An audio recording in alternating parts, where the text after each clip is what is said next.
Olá, pessoal. Vamos dar continuidade ao nosso conteúdo de geometria analítica e espacial. Hoje daremos início ao nosso conteúdo de cônicas, tá?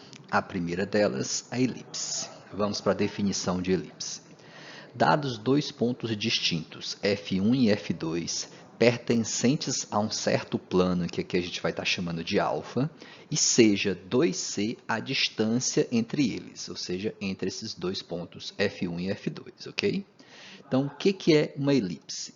É o conjunto dos pontos de alfa, ou seja, é o conjunto dos pontos desse plano alfa, cuja soma das distâncias a F1 e F2 é sempre constante, ou seja, resulta sempre no mesmo valor, que aqui a gente está denotando por sendo 2A. E com a seguinte condição, esse 2A será sempre maior que 2C. Em outras palavras, A é maior que C. Tá? É só você dividir por 2 a desigualdade aqui que você chega a essa conclusão. Tá? Então, de forma matemática, né, em simbologias matemáticas, a gente diz que a elipse é o quê? É o conjunto de todos os pontos P pertencentes a alfa, pertencentes ao plano alfa, tal que, né, essa barra aqui simboliza a expressão tal que, PF1, que significa a distância de um ponto P até esse ponto fixo F1, mais a distância desse mesmo ponto P até um outro ponto fixo chamado de F2, é sempre igual a 2A para qualquer que seja esse ponto P do plano. Beleza? Então, todo ponto P que satisfaz essa equação, que satisfaz essa condição, fará parte do que a gente chama de elipse. Então, façamos aqui de acordo com a definição, né? Então, suponhamos que aqui nós temos todo um plano, que está sendo chamado de plano alfa, né? Toda a nossa parte branca, e estamos considerando dois pontos prefixados, dois pontos fixados nesse plano. A gente está denotando eles por F1 e F2, tá? Cuja distância entre esses dois pontos é 2C. Foi o que a gente colocou lá na nossa definição, tá? Ok, continuando a definição, o que ela afirma? Que um ponto P pertence ao conjunto chamado elipse se somente se a soma das distâncias de P a F1 com P a F2, né, que são duas distâncias, P até F1 é uma distância, de P até F2 é uma outra distância. Então, de tal maneira que a soma dessas duas distâncias resulte sempre em 2A. Tá? Então, sempre que isso ocorrer, aquele ponto em questão fará parte desse conjunto chamado elipse. Tá? Então, com isso, a gente consegue obter vários pontos, desde que a soma dessas duas linhas aqui resulte sempre em 2A. Tá? Supõe, por exemplo, aí que 2A tenha um valor de 5. Né? Então, vamos supor. Aí vamos considerar que a distância de P até F1 é de 3 unidades de medida e de P a F2 é de 2 unidades de medida. Então, 3 mais 2 dá 5. Então, significa que P faz parte desse conjunto, ou seja, satisfaz essa condição, certo? Então, consideremos um outro ponto aqui. Suponha que a distância desse ponto aqui até o F2 seja de 4 unidades e que a distância desse ponto aqui até F1 seja de 1 unidade. Então, se eu somar 4 mais 1, dá 5. Então, esse ponto também faz parte da minha elipse. E assim por diante, eu vou construindo os vários pontos que uma elipse tem. Tá? Desde que a soma das distâncias resulte sempre naquela constante. Aqui eu dei um exemplo de C igual a 5, então todas aquelas somas que você imaginar que vai dar 5. Tá? E não são só soma de números inteiros, não, é soma de números reais. Por exemplo, você pode ter lá 3,5 mais 1,5. Né? Você pode ter números negativos lá para essa soma. No entanto, no final das contas, a gente acaba não considerando esses números negativos por estar tratando de distância. Então, a gente considera apenas o valor absoluto, né? Esses valores absolutos. Beleza? Então, fazendo aqui, eu fiz vários pontinhos e agora eu vou interligá-los. Nós temos aí esse desenho em vermelho que representa o nosso conjunto de pontos aqui, que é chamado de elipse. Tá? Vamos considerar O como centro, como sendo o centro, tá, da nossa origem. Ele vai ser o ponto médio de F1 e F2, tá? Ou seja, a distância de O até F1 é igual à distância de O até F2. Tá? E Vamos traçar aqui um segmento de reta contendo os pontos F1 e F2, logo também vai conter o ponto O, até eles tocarem na elipse, tá? Esses dois pontos que vão tocar a elipse, a gente vai estar chamando de A1 e A2, e cuja distância entre esses dois pontos é 2A, tá? Então, a gente vai notar aqui, a gente vai considerar que essa distância de A1 até A2 é exatamente igual a 2A. E isso pode ser demonstrado, né? Já que A1 é um ponto da minha elipse, né? Você sabe que, de acordo com a definição, a distância de F1 até A, né? A distância de A até F1, somado com a distância de A até F2, de A até F2, tem que dar 2A. Assim como esse A2, né, é também um ponto da elipse. Então, a soma das distâncias de A até F2 com a distância de A até F1 também tem que dar 2A. Com essa relação, você consegue demonstrar que A1, A2 vale 2A. Tá? Vocês podem fazer essa continha aí, um rascunho, que vocês conseguem fazer essa demonstração. No próprio livro também vocês encontram lá. O autor faz isso em 2, 3 linhas, é bem simples. Vamos para os elementos principais, ou seja, os principais elementos constantes na elipse, né, que servem, em outras palavras, de uma referência para que a gente construa a nossa elipse, tá? Tanto de forma gráfica quanto a sua equação. Então, temos aqui A1, A2, que é os pontos que eu falei, obtidos ao traçar um segmento de reta que passa por F1 e F2 até atingir a nossa elipse. Então, a gente vai estar chamando eles de A1, A2.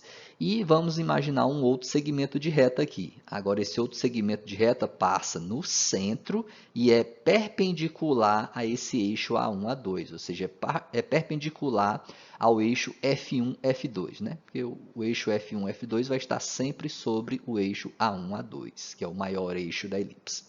Então, esse eixo que está sendo denotado por B1, B2 é um eixo perpendicular ao A1, A2 e passando no centro. Tá?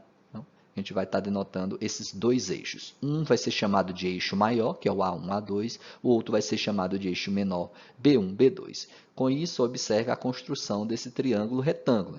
Triângulo que necessariamente é retângulo, porque B1, B2 é perpendicular a A1, A2. Tá?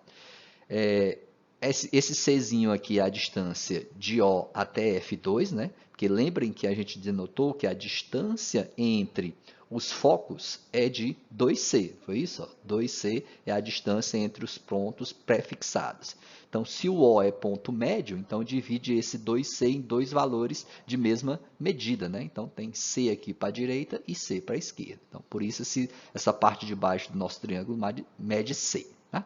Já essa lateral aqui é uma nova medida que a gente está obtendo, e aqui eu estou considerando por sendo B.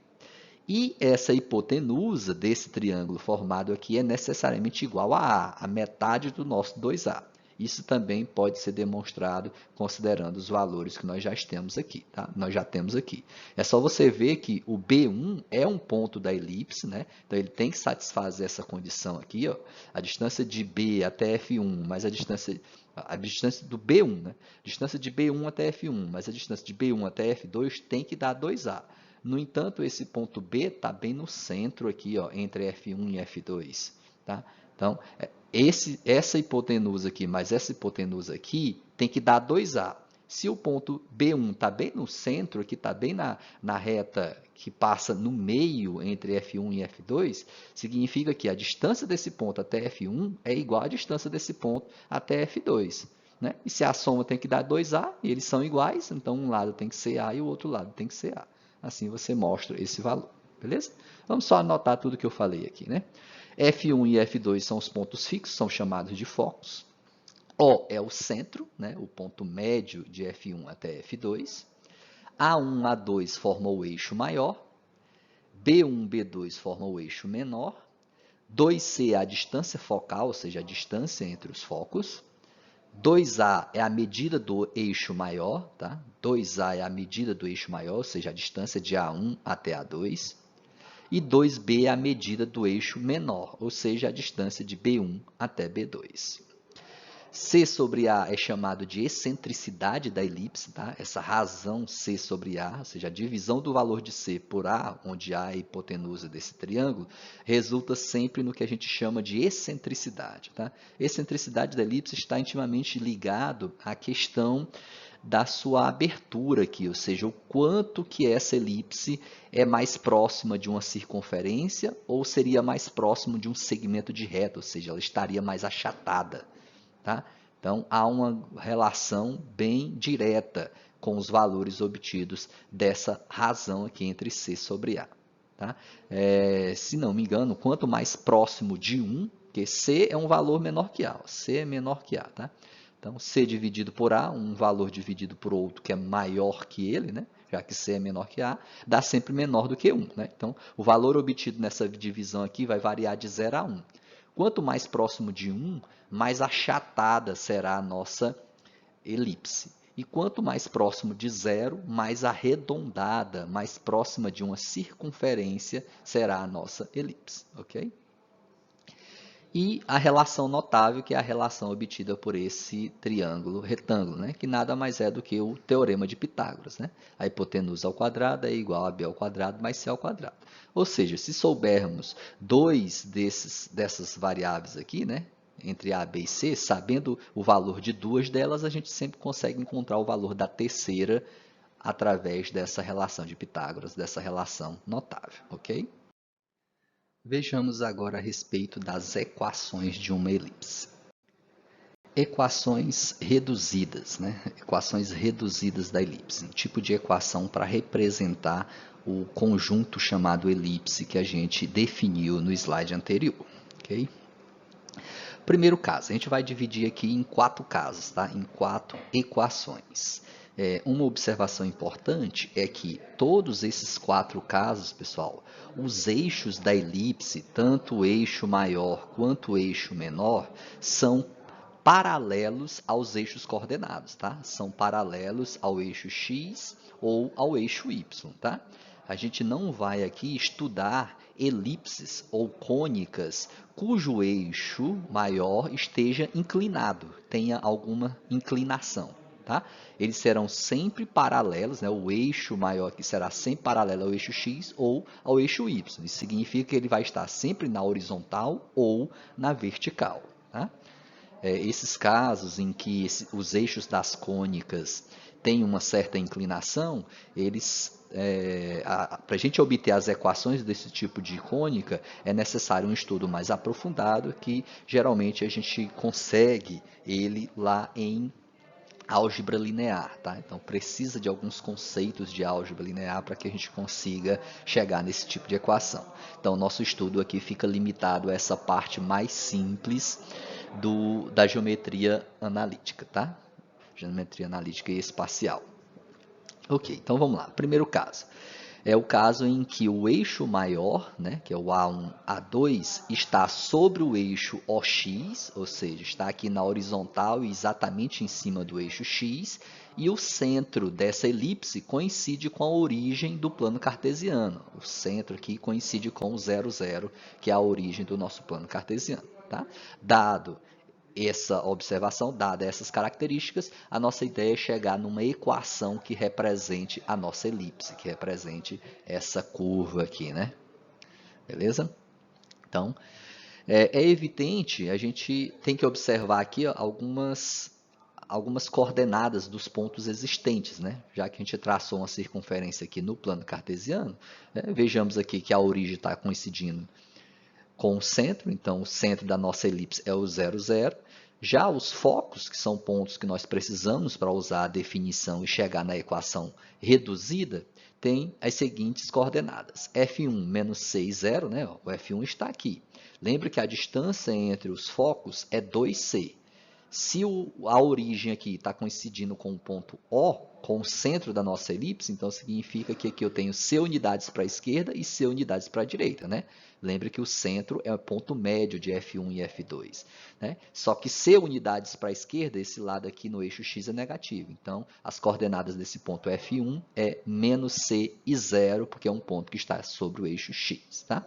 Já o F2 está aqui do lado direito, o lado positivo de x, então as coordenadas do ponto F2 é C e 0, também porque o ponto está sobre o eixo x. Tá? Então, temos que ter essas considerações para desenvolvermos a equação reduzida desse tipo de elipse. Tá? Que tipo? É a elipse que tem o eixo maior sobre o eixo x e o centro coincidindo com a origem do plano cartesiano. Tá? Então, assim, usando a definição de elipse, um ponto P qualquer, um ponto P genérico do nosso plano, pertence à elipse se somente se a distância de P a F1 somado com a distância de P a F2 for sempre igual a 2A, né? Que é a nossa constante da definição. Ou seja, toda soma tem que resultar nesse 2A para que esse ponto esteja sobre essa linha aqui, que é a nossa elipse em questão. Tá? Então, a partir dessa relação, a partir dessa condição, a gente chega na equação da elipse. Tá? Distância de P a F1, a distância de 2 pontos. Né? Distância de P a F2, também a distância de 2 pontos. A gente já sabe as fórmulas para calcular isso. Vamos utilizar elas. Né? Distância de P a F1 é a raiz quadrada de x mais c ao quadrado mais y menos zero ao quadrado. Né? Então, de onde veio essa expressão? Distância de P a F1, de P até F1. Como que a gente calcula a distância entre dois pontos? Né? Não é a diferença entre as abscissas ao quadrado mais a diferença entre as ordenadas ao quadrado? Então, foi isso que a gente fez aqui. Né? Isso tudo dentro de uma raiz. Então, raiz quadrada da diferença das abscissas, então, x menos c, que fica x mais c.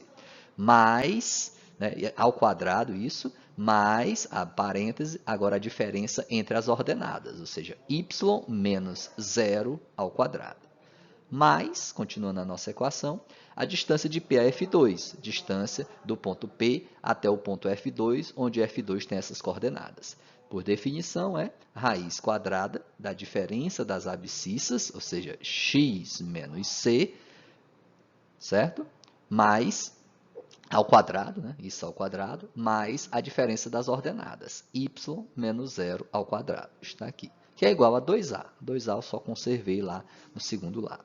O próximo passo, eu vou pegar uma dessas raízes aqui e passar para o segundo lado da nossa equação, para o segundo membro. Vou passar essa aqui, tá? Então, vai ficar assim, ó. O 2A permanece lá, e essa aqui agora veio para o outro lado e ficou negativa. Observe que não aparece mais o zero, porque y menos 0 só dá y. Aqui também y menos 0 só dá y. Ao quadrado, porque tudo estava ao quadrado lá. Beleza? Desse passo aqui, o que a gente faz, né, para melhorar a nossa equação?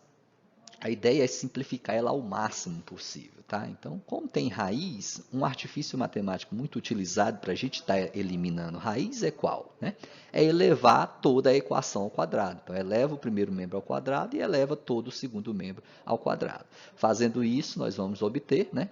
Ao elevar o primeiro membro ao quadrado, isso aqui vai sair da raiz. Ó. Então, vai ficar isso aqui. Tudo que estava dentro da raiz vai sair. Agora, elevando o segundo membro ao quadrado, a gente vai ter dois termos, né? 2A menos essa raiz. O 2A a gente considera como sendo o primeiro termo e a raiz a gente considera como o segundo termo. Então, quando você eleva tudo isso aqui ao quadrado, nós teremos um produto notável, né? Lembra lá de produto notável? Quadrado do primeiro termo menos 2 vezes o primeiro pelo segundo, mais o quadrado do segundo. É isso que a gente fez para chegar nessa expressão. Tá? Ó, quadrado do primeiro termo, quadrado de 2A, dá 4A quadrado. Menos 2 vezes o primeiro pelo segundo, ou seja, 2 vezes 2A vezes a raiz. Então, 2 vezes 2A dá 4A, vezes a raiz é só repetir a raiz. Mais o quadrado do segundo termo, o quadrado de uma raiz, é só retirar tudo da raiz. Beleza? Ok, e vamos desenvolvendo ainda mais esses cálculos. Né? Aqui tem um produto notável que dá para desenvolver, aqui também tem outro produto notável que dá para desenvolver. Fazendo isso, né? X ao quadrado mais 2 vezes o primeiro pelo segundo dá 2cx, mais o quadrado do segundo que dá c quadrado. Repetiu o y, repetiu o 4, menos 4a vezes a raiz foi repetida também, mais resolveu esse outro produto notável, x quadrado menos 2cx mais c quadrado, e repetiu o y quadrado. E agora é só eliminar os termos comuns no primeiro e no segundo membro, né? Porque eles se anulam, né? X quadrado com x quadrado aqui, né? Porque se você levar eles para o mesmo lado da igualdade, vai ficar um menos o outro. E isso é igual a zero, né? Então, x quadrado menos x quadrado se anula. c quadrado com c quadrado e y quadrado com y quadrado, reduzindo ainda mais a nossa equação e ela vai ficar com essa cara aqui. Tá? Ou seja, nesse passo aqui, pessoal, tá? Além de reduzir esses termos semelhantes, foi feita uma reordenação, beleza? Porque quando você elimina o x quadrado, os y quadrado, o que acontece? Vai sobrar esse 2cx e esse outro menos 2cx aqui, ó, tá vendo? Então, aqui foi um passo que teve um certo pulo, né? Uma certa conta embutida aqui, que a ideia seria pegar esse 2cx aqui e levar lá para o segundo membro. Vai ficar menos 2cx com esse menos 2cx já existente aqui, né? Então, vai ficar menos 4cx. Então, aqui desse lado vai ficar menos 4cx, vai ter esse 4 ao quadrado, esse menos 4a raiz, né? Isso tudo igual a zero, né? Se a gente não trouxer nada para o primeiro membro aqui, aqui ficaria zero, né? Levando 2x para lá, aqui fica zero, tudo vai para o outro lado. Só que todos os termos aqui vão ter esse 4, né? Aqui tem um 4 ao quadrado, aqui tem um 4a e aqui teria o 4cx. Aí você divide toda a nossa equação por 4 para simplificar ela mais ainda. Ao dividir por 4, vai ficar só a quadrado, que é o que está aqui, ó, a quadrado, e o menos 4cx dividido por 4 vai ficar só menos cx, tá? E essa raiz aqui, que é menos 4a ao dividir por 4, elimina o 4, fica só menos a vezes a raiz. Só que ele já pegou esse menos a vezes a raiz e levou lá para o primeiro membro, por isso que ficou positiva. Trocou de lado, por isso ficou a raiz quadrada, beleza? Então, teve umas 3 operações aqui desse passo para esse. Tá, feito isso, o que a gente observa? Observa que aqui ainda tem raiz, ainda tem uma raiz aqui. Dá para a gente simplificar mais ainda essa equação, eliminando essa raiz. Qual o artifício matemático que se faz para eliminar a raiz quadrada? Elevar tudo ao quadrado. Então, novamente, eleva todo o primeiro membro e todo o segundo membro ao quadrado. Quando você eleva o primeiro membro ao quadrado, vai ficar a ao quadrado vezes o que está dentro dessa raiz, porque a raiz não vai mais existir, já que o quadrado elimina essa raiz, né? Então, vai ficar a ao quadrado vezes tudo que está aqui dentro. Então, vai ser a ao quadrado vezes o x menos c ao quadrado, assim como o a ao quadrado também vai multiplicar o y quadrado. Por isso que está a ao quadrado e y quadrado. Que é igual, isso aqui também é elevado ao quadrado, né? Aqui ele só elevou ao quadrado, ele ainda não resolveu o produto notável, né? Então, o próximo passo foi resolver esse produto notável, né? Resolver esse outro aqui também e já multiplicar pelo a quadrado, né?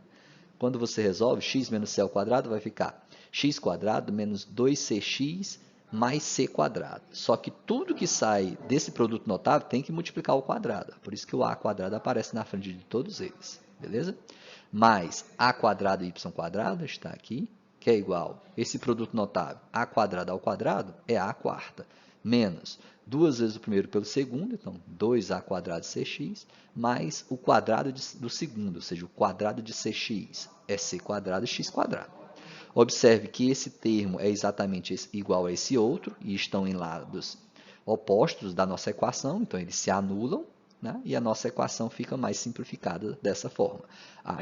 A quadrado x quadrado menos c quadrado x quadrado, tá? Que é esse termo aqui, ó, que estava lá no segundo membro, a gente trouxe para cá, ficou negativo, mais a quadrado y quadrado, que é esse termo aqui, que é igual, aí, observe que aqui no primeiro membro eu deixei todos os termos que têm x e y, ou seja, aqueles que têm variável em questão, né? Porque o a e o c são constantes. Então, todos aqueles que têm x e y eu deixei no primeiro membro. E no segundo membro eu joguei os termos independentes, ou seja, aqueles que não têm x nem y, que foi o a quarto, que já estava lá no segundo membro, e esse a quadrado, c quadrado, que estava aqui no primeiro membro, veio para cá, ficou negativo. Beleza? Agora, aqui é uma ideia de fatoração, né? Ó, observe que nesses dois primeiros termos, o que eles têm em comum? Tem um x quadrado, né? Então, a gente pode colocar esse x quadrado em evidência. Lá no segundo membro, o que esses dois termos têm em comum? Tem o a quadrado, né? Aqui tem a quadrado e aqui também tem a quadrado, né? Dentro de um a quarta existe um a ao quadrado. Então, colocamos o x ao quadrado em evidência nesse primeiro membro. Então, ficou a ao quadrado menos c ao quadrado vezes x quadrado. Esse termo aqui a gente simplesmente repetiu, que é igual, aqui no segundo membro foi colocado a quadrado em evidência, então ficou vezes a quadrado menos c quadrado. Beleza? Feito isso, o que a gente pode fazer ainda para melhorar? Ó, a gente pode utilizar a relação de Pitágoras lá do nosso slide anterior, tá? O que dizia a relação de Pitágoras lá do slide anterior? Ele afirmava que a ao quadrado era igual a b ao quadrado mais c ao quadrado. Não tínhamos essa relação? Tá? Que a ao quadrado era igual a b ao quadrado mais c ao quadrado.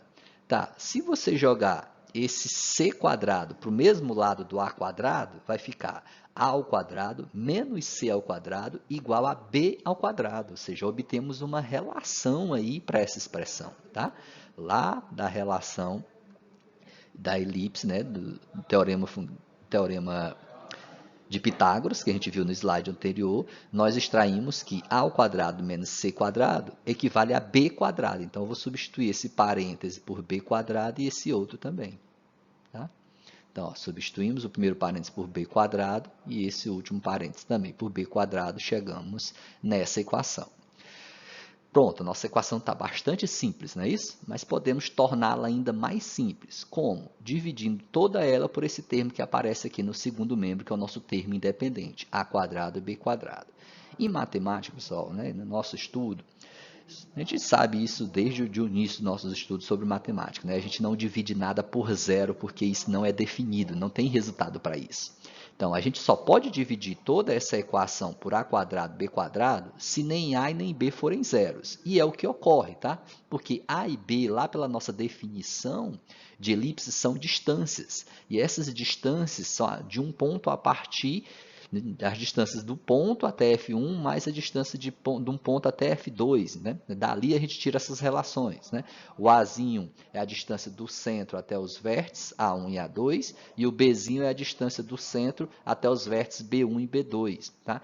Então, supostamente, a gente tem lá, pela definição, que eles não são nulos. Então, esse resultado aqui é qualquer valor não nulo. Tá? Na verdade, nem negativo, né? Porque eles estão ao quadrado, daqui nunca vai resultar um valor negativo. Ou seja, aqui é sempre um valor maior que zero. Então, eu posso sim dividir toda a equação por esse termo. Tá? Então, dividindo toda a equação por a quadrado, b quadrado. Então, divide toda a equação por a quadrado, b quadrado e divide aquilo que for possível. B quadrado simplifica com b quadrado, que dá 1, né? A quadrado dividido com a quadrado, que também dá 1. E aqui no segundo lado, ó, o numerador e o denominador são exatamente iguais. Então, essa divisão dá 1. Essa é a chamada equação reduzida da elipse para esse caso, ou seja, para essa situação, em que o eixo maior está sobre o eixo x e o centro está coincidindo com a origem. Okay? O segundo caso é aquele em que o eixo maior está sobre o eixo OY e o centro coincide com a origem, ou seja, a nossa elipse está assim na vertical, né? O eixo maior dela está na vertical e exatamente sobre o eixo Y, e o centro coincidindo com a origem. De forma bastante parecida, de forma bastante análoga ao que a gente fez ao primeiro caso, a gente chega nas equações reduzidas do segundo caso. Tá? Então, foi o que eu escrevi aqui. De modo análogo ao primeiro caso, vem que um ponto P, né, ou seja, usa a definição de elipse, um ponto P pertence à elipse somente se a distância de P a F1 mais a distância de P a F2 é igual a 2A, onde P é um ponto genérico aqui da nossa elipse. Por isso, a gente toma ele sempre de coordenada x, y. Tá? A distância de P até F1 somado com a distância de P até F2 é igual a 2A, já que eu estou considerando P sendo um ponto da minha elipse. E trabalha-se com essa relação, com essa igualdade, para chegar na equação reduzida da elipse. Tá? Então, ó, a distância de P a F1 é aqui, a única mudança que vai ter aqui, né, inicialmente. Aqui nós tínhamos que a distância de P a F1, ó, P tinha coordenadas x, y e F1 tinha coordenadas menos 6, 0. Aqui, ó, o F1 é um ponto do eixo y. As coordenadas deles já é 0 e menos 6, então já teve uma alteração. Tá? É um ponto que está sobre o eixo y, a distância do centro até os focos, lembrem que é de c unidades, como é aqui para a parte de baixo do eixo y, é negativo, então é menos c. Então, esse ponto aqui tem coordenadas 0 e menos c. Assim como esse ponto aqui em cima, que é o F2, tem coordenadas 0, c. Beleza? Então, distância de P a F1 é você pegar as coordenadas de P e subtrair pelas coordenadas de F1. Né? Abscissa menos abscissa ao quadrado, mais ordenada menos ordenada ao quadrado. Isso somado pela distância de P a F2, que é obtida da mesma forma.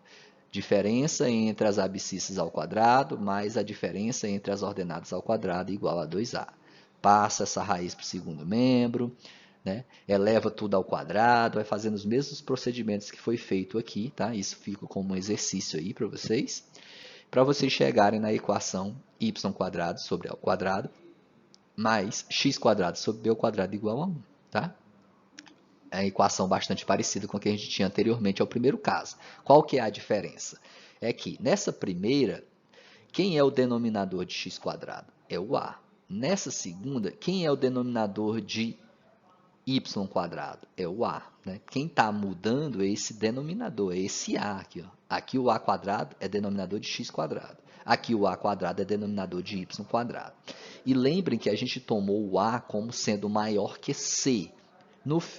Maior que C, né, que é a distância do centro até o A1 e o A2, que formam o eixo maior.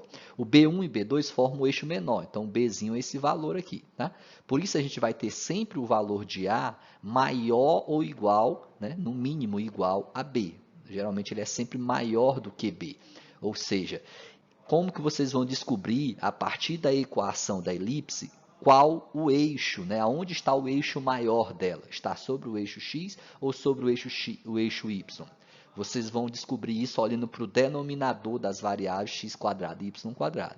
Se o denominador de x² for o maior deles, então ele será o a. Então, o eixo maior estará aqui, ó, sobre o eixo x.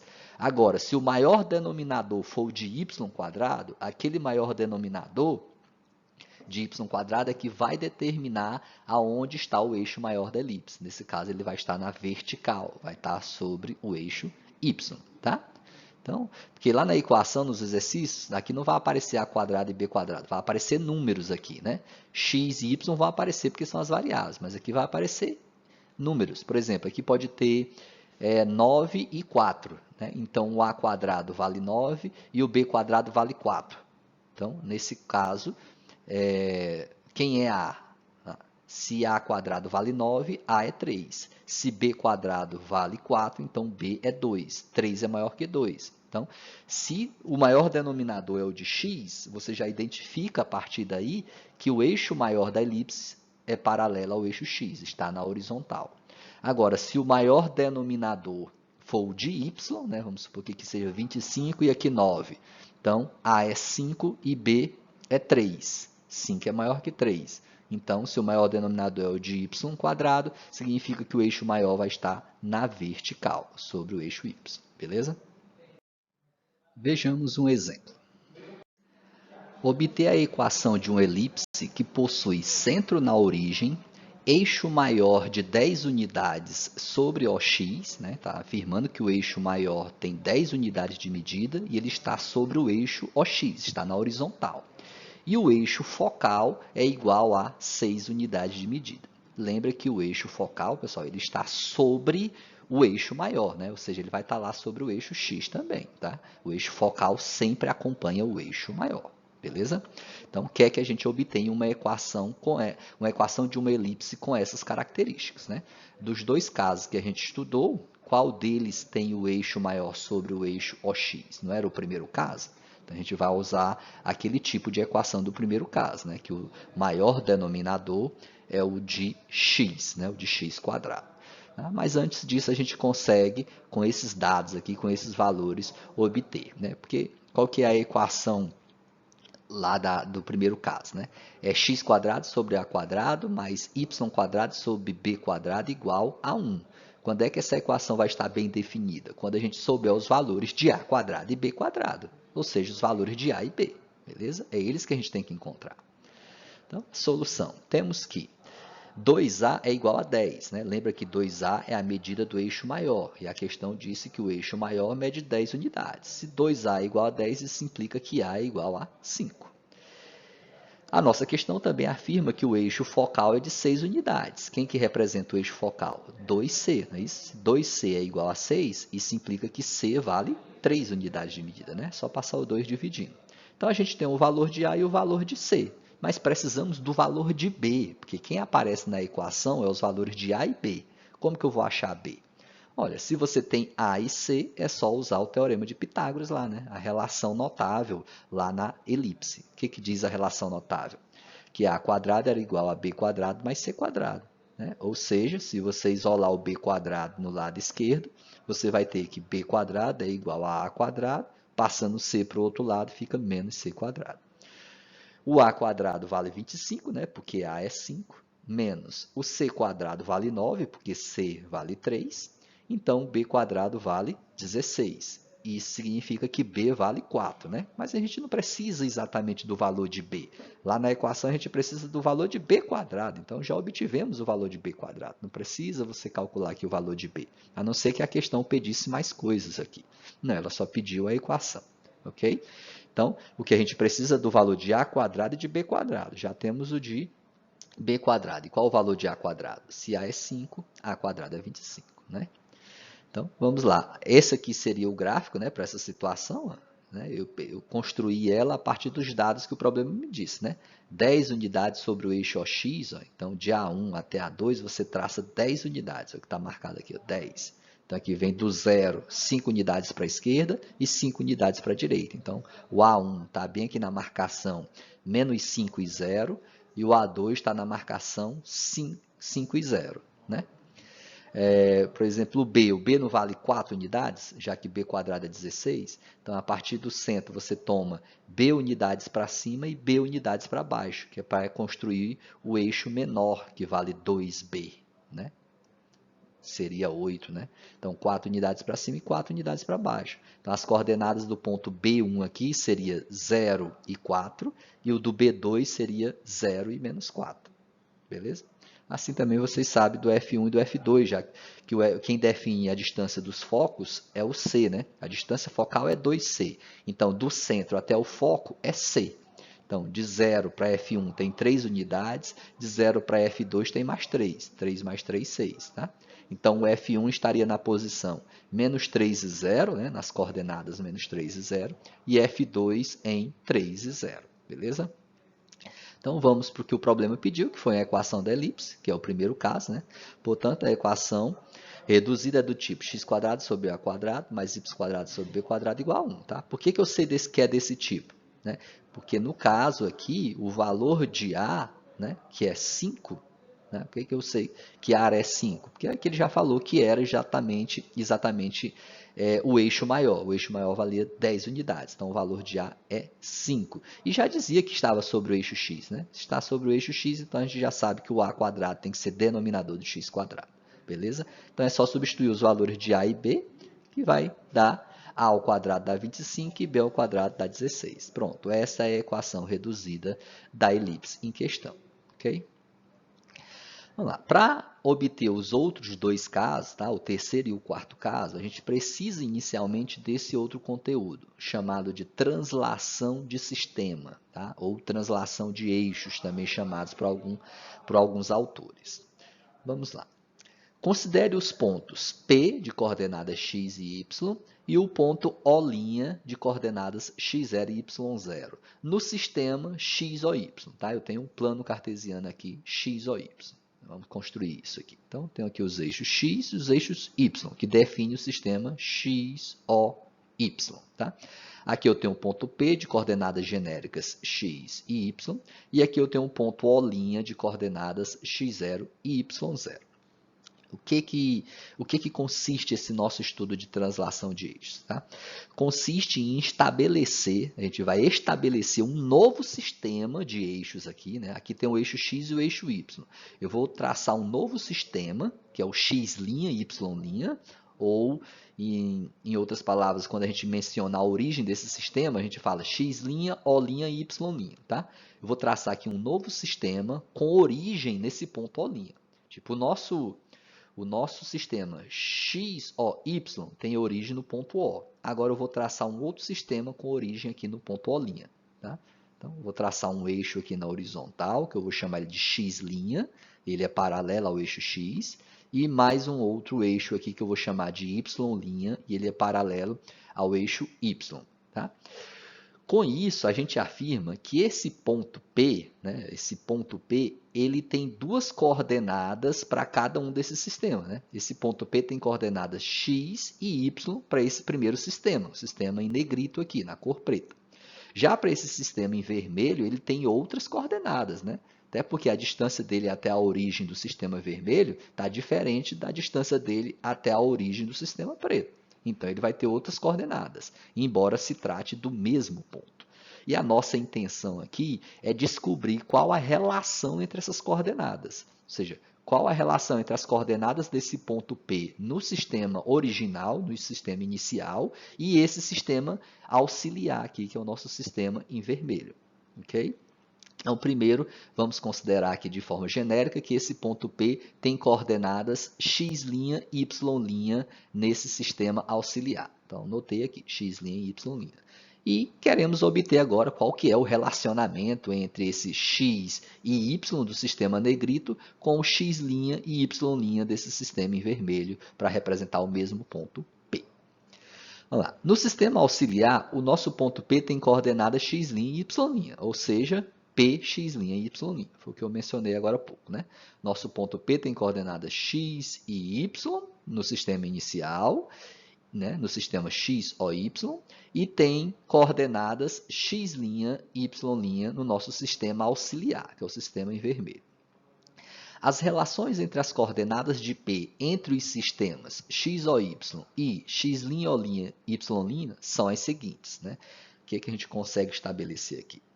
Primeiro, que x, a medida x, equivale a x0 mais y'. Olhem aqui, ó. O que é a medida x? X não é a abscissa do nosso ponto P no sistema em negrito, né? Então, o que significa esse x? É exatamente a distância da origem, né, do marco 00 aqui até essa marcação. Então, daqui até essa marcação mede x.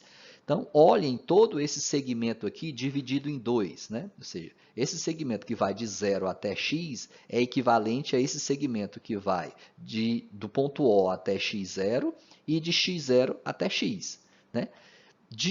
Do ponto O até x0 mede quanto? Exatamente essa marcação x0, esse valor x0, que é a abscissa do meu ponto O'. E essa distância que vai de x0 até x é exatamente essa medida x', que é aquela medida adotada lá no sistema em vermelho. Tá? Então, essa medida x equivale a esse pedaço, que vale x0, mais esse pedaço, que vale x'. Então, x é igual a x0 mais x'. Se isolarmos o x' no primeiro membro, vamos ter x' igual a x e o x0 passa subtraindo. Então, x' é igual a x menos x0. A mesma coisa vamos fazer para esse valor de y aqui, ó, do nosso ponto P. Quanto vale y aqui, ó, em relação ao nosso P, em relação a essas duas medidas aqui? Né? Então, essa altura maior aqui, que é y, ela pode ser observada como sendo a soma dessas duas partes menores aqui. Essa primeira mede y0 e essa segunda, que é de y0 até y, é essa parte em vermelho aqui, ó, que é o y' do nosso ponto P. Tá? É a altura do nosso ponto P nesse sistema em vermelho. Então, y equivale a y0, que é essa medida aqui, mais y'. Então, y é igual a y0 mais y'. Se você isolar y' em um dos lados, vai ficar y' igual a y e o y0 passa subtraindo, menos y0. E essas duas equações é que são chamadas de fórmulas de translação entre esses dois sistemas. Ou seja, elas servem para estar relacionando as coordenadas de um ponto em dois sistemas diferentes. No entanto, os seus eixos têm que ser paralelos, tá? Um eixo, os dois eixos na horizontal, dois eixos na vertical. E essa fórmula vai servir para a gente chegar nas equações das cônicas cujo centro não coincide com a origem. Beleza? Vamos ver no nosso próximo slide como se faz isso? Vejamos então o nosso terceiro caso, aquele em que o eixo maior é paralelo ao x, né? Ou seja, não necessariamente está sobre o eixo x, mas é paralelo a ele, né? Ou seja, está na horizontal. E o centro é o ponto O' de coordenadas x0 e y0, diferente da origem, ou seja, o centro da nossa elipse não coincide mais com a origem do plano cartesiano.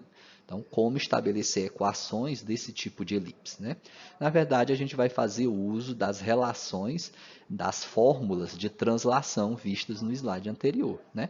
Ou seja, imagina-se um novo sistema aqui, um sistema auxiliar, no qual o centro da elipse agora coincide com a origem desse sistema. Por que a gente faz isso? Porque nesse tipo de sistema a gente já sabe qual é a equação dessa elipse, né? Ele recai lá no primeiro caso nosso estudado. Se o centro coincide com o eixo horizontal, nesse caso aqui o eixo x', a gente já sabe que tipo de equação representa essa elipse. Então, vamos fazer isso para esse sistema em vermelho. Então, esquece esse sistema em negrito por enquanto. Então, no sistema em vermelho, que é o sistema auxiliar x', O', y', temos a seguinte equação. X' ao quadrado sobre A ao quadrado, mais Y' ao quadrado sobre B ao quadrado, que é igual a 1. Né? Equivalente ao nosso primeiro caso, que era x ao quadrado igual ao quadrado. Sobre A ao quadrado. A diferença é que no lugar desse x' aqui era x, e no lugar desse y' era y. Agora a gente está considerando o x' e y' por ser as variáveis em questão que representam os eixos aqui do nosso sistema em vermelho, tá? Então, essa equação representa esta elipse nesse sistema auxiliar, nesse sistema em vermelho. Mas o que a gente quer, no final das contas, é a equação que representa essa elipse no nosso sistema originário, nesse primeiro sistema, o sistema em negrito. Como que a gente faz isso? Usamos as formas de translação vistas no slide anterior, né? É só converter essa equação aqui que envolve o x' e o y' para uma outra equação que envolve o x e o y, que representa o nosso sistema inicial, nosso sistema originário. Né? Quais que eram essas equações? Né? X' você substitui por x menos x0 e y' você substitui por y menos y0, onde x0 e y0 é as coordenadas desse ponto aqui, ó. As coordenadas do centro exato da nossa elipse, né? Dessas marcações aqui, ó, do centro nesse sistema em negrito, ó, x0 e y0. Então, fazendo isso, ó, substituímos x' por x menos x0 e o y' por y menos y0. Pronto, essa equação representa essa elipse, ou seja, uma elipse de centro diferente na origem e o eixo maior na horizontal, que significa paralelo ao eixo x. Tá? E de forma análoga obtém-se o quarto caso, né? Analogamente lá ao terceiro caso. Né? Então, é como se você pegasse o segundo caso, desculpa. É como se você pegasse lá o segundo caso, né? Aqui, ó. Você tem uma elipse que tem o centro diferente da origem, está distante da origem, e o eixo maior está na vertical, ou seja, paralelo ao eixo OY, ao eixo dos Y. Tá? No entanto, o seu centro não coincide com a origem, então não é o nosso segundo caso. Mas o que você faz? Você traça um sistema auxiliar, que é esse x', y', um sistema em vermelho, e nesse sistema em vermelho a gente já sabe que tipo de equação representa esse tipo de elipse, né? A gente sabe que é o y' ao quadrado sobre a ao quadrado, mais x' ao quadrado sobre b ao quadrado, que é igual a 1. Ou seja, o a quadrado é denominador do y', porque o eixo maior está na vertical, está sobre o eixo y'. E agora converte para o nosso sistema original usando as formas de translação. No lugar de y', y menos y0. No lugar de x', x menos x0, que é as fórmulas obtidas no slide anterior. Pronto, essa equação representa uma elipse que tem um centro diferente da origem e o eixo maior na vertical, ou seja, paralelo ao eixo dos y. Tá? Novamente, você vai olhar quem é o maior denominador, tá? Para descobrir se o eixo maior está na vertical ou na horizontal. Aqui, ó, nesse caso, o A, lembra que o A é sempre maior que B. Então, nesse caso aqui, está dizendo que o maior denominador é o da expressão que envolve x. Então, o eixo maior está na horizontal, que é essa situação. Aqui, o maior denominador, que é o A, está sendo o denominador da expressão que envolve y. Então, isso significa que o eixo maior da elipse está na vertical, que é essa situação aqui. Vejamos um exemplo. Represente graficamente a cônica de equação x menos 3 ao quadrado sobre 25 mais y menos 2 ao quadrado sobre 9, que é igual a 4. Tá, o que nós temos aqui nesse caso? Que é igual a 1, tá? Desculpem. Então, o que nós temos nessa situação aqui? Tá? Quem é o centro da nossa elipse? Tudo isso vocês conseguem observar a partir dessa equação. Né? Quem é o centro, qual o valor de A e qual o valor de B, se o eixo maior está na horizontal, na vertical, beleza? Então, como que a gente vai fazer isso? Olhando para o maior denominador, né? Quando a equação já vem nesse formato aqui, é só olhar para o maior denominador. Quem é o maior denominador aqui? É o 25, né? 25 é maior que 9, né? E esse maior denominador é denominador das expressões de quem? De x ou de y? É de x. Então, significa que o eixo maior da nossa elipse está na horizontal, ou seja, é paralelo ao eixo OX. Tá? Isso é o que você já tira de início aqui. A princípio, você já tira essa informação. Como o maior denominador é da variável que envolve x, né, da expressão que envolve x, então porque o eixo maior dela vai estar assim, ó, na horizontal, e não nesse caso aqui, na vertical. Ok? E o centro é diferente da origem, né? O centro acompanha aqui, ó. Tá vendo? x0 e y0, comparado a essa primeira equação, x0 acompanha o valor de x, y0 acompanha o valor de y, tá? A variável y. Então, esse valor aqui é a abscissa do nosso centro e esse valor aqui é a ordenada do nosso centro. Vamos anotar essas observações? Então, solução, deve-se obter os principais elementos da cônica para chegar no seu gráfico. Né? Um deles é que A quadrada é 25, porque é o maior desses dois, isso implica que A é 5. B quadrado é o menor dentre eles, que é 9, isso implica que B vale 3. Tá? E a partir daí a gente também consegue descobrir o valor de C. Né? Você tem o valor de A e tem o valor de B. Se quer o valor de C, é só usar a relação de Pitágoras, lá o teorema de Pitágoras, da relação notável lá para elipses. Então, substituir o valor de A quadrado e de B quadrado, você acha o C quadrado, né? Ou seja, C quadrado aí vai resultar em 16, ou seja, C vale 4. Lembrando que A, B e C são sempre medidas não negativas, tá? Porque se você está resolvendo matematicamente e sabe que C quadrado é 16, então significa que C vale mais 4 ou menos 4, tá? Mas como A, B e C são, por definição, distâncias, então a gente toma sempre o valor positivo. C é de 4 unidades de medida, ok? Então, o centro é dado por x0 e y0, que é 3 e 2, ou seja, esse valor que acompanha x e o valor que acompanha y. Tá? Um macete que eu peço para vocês fazer para não estar confundindo é sempre pegar o sinal trocado, tá? Porque ele sempre acompanha o sinal de menos. Então, caso viesse com o sinal de mais, você toma essas coordenadas do centro sempre de forma trocada aos sinais. Tá? Aqui não é menos 3, então toma como 3 positivo. Aqui é menos 2, toma como 2 positivo. Tá? Se aqui tivesse y mais 2, então esse valor aqui seria menos 2. Tá? A altura do nosso ponto seria negativo, menos 2. E assim por diante. Tá? Então, o centro da nossa elipse tem coordenadas 3 e 2. O eixo maior é paralelo a x, porque o maior denominador é o de x. Né? A expressão que contém x apresenta o maior denominador, que é o valor de A. Então, portanto, partindo para o nosso gráfico, tá? Como que eu tento ensinar aí para os alunos a construção do gráfico? Primeira coisa, marcar o centro. Primeira coisa que a gente faz, que a gente inicia é isso, marcando o centro da nossa elipse. Vamos lá, tracei os eixos x e y, o centro tem 3 e 2, 3 no eixo x e 2 no eixo y. Né? Pronto, o centro, que é o O', o ponto O' que a gente chamou. Alguns autores preferem chamar de C, para lembrar a palavra centro, tanto faz. Estou usando o O' porque está sendo utilizado pelo autor do nosso livro em questão. Então, marquei 3 e 2 e agora eu vou utilizar os valores de A e B obtidos. A gente obteve que A é igual a 5. Lembre que a partir de A a gente obtém o eixo maior, né? O eixo maior ele é 2A, então seriam 10 unidades de medida. Mas como que você obtém os locais dos pontos A1 e A2, né, que determinam o eixo maior da nossa elipse? Tomando esse valor a partir do centro. Ou seja, a partir dessa junção aqui, você vai tomar 5 unidades. Tá? Mas 5 unidades para onde? Para a direita e para a esquerda ou para cima e para baixo? Isso vai ser sempre definido pelo eixo maior. Aqui nós não vimos que o maior denominador é o de x, ou seja, o eixo maior é paralelo a x. Então, você vai tomar isso horizontalmente, ou seja, para a direita e para a esquerda. Então, a partir dessa marcação, você vai andar 5 unidades para a direita e 5 unidades para a esquerda.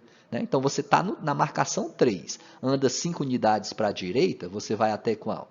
até o 8. Se você anda 5 unidades para a esquerda, você vai até o menos 2, né? Eu gosto de fazer uma continha assim, ó. Se você vai para a direita, você soma esse valor. Se você vai para a esquerda, você subtrai esse valor. 3 mais 5, 8. 3 menos 5, menos 2. Aí você acha até onde deve vir, né, o início e o final do seu eixo maior. E aí é só traçar ele passando pelo centro, o O'. Então, aqui, ó, esse meu tracejado em vermelho define o nosso eixo maior. E agora constrói o eixo menor, que vai estar aqui na vertical, né? Se o eixo maior está na horizontal, o eixo menor está na vertical, também passando em O'. Lembra que o eixo menor é sempre perpendicular ao eixo maior, lá no centro da nossa figura, no centro da nossa elipse. Como B vale 3, então a partir dessa junção, a partir do centro, você vai andar 3 unidades. Nesse caso, é 3 unidades para cima e 3 para baixo, né? Porque tem que ser perpendicular ao eixo maior. Se o eixo maior está na horizontal, então o menor vai ter que estar na vertical. Então, é 3 unidades para cima e 3 para baixo, né? Então, se você está aqui, ó, num ponto onde a altura é 2 e você tem que andar 3 unidades para cima, então você soma 3. 2 mais 3 vai até o 5. E se você tem que andar 3 unidades para baixo, então você subtrai 3. 2 menos 3 vai até o menos 1. Pronto.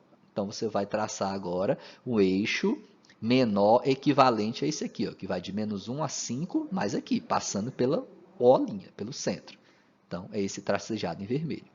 Definir o eixo maior e o eixo menor significa que você definiu a elipse. Então, é só desenhar ela aqui, passando nessas extremidades. Olha, nossa linha em vermelho. Tudo bem? Façam os exercícios com esses raciocínios aí, tá? E já vão se preparando para a nossa prova. Nós vamos ver ainda parábola e hipérbole para encerrar o conteúdo.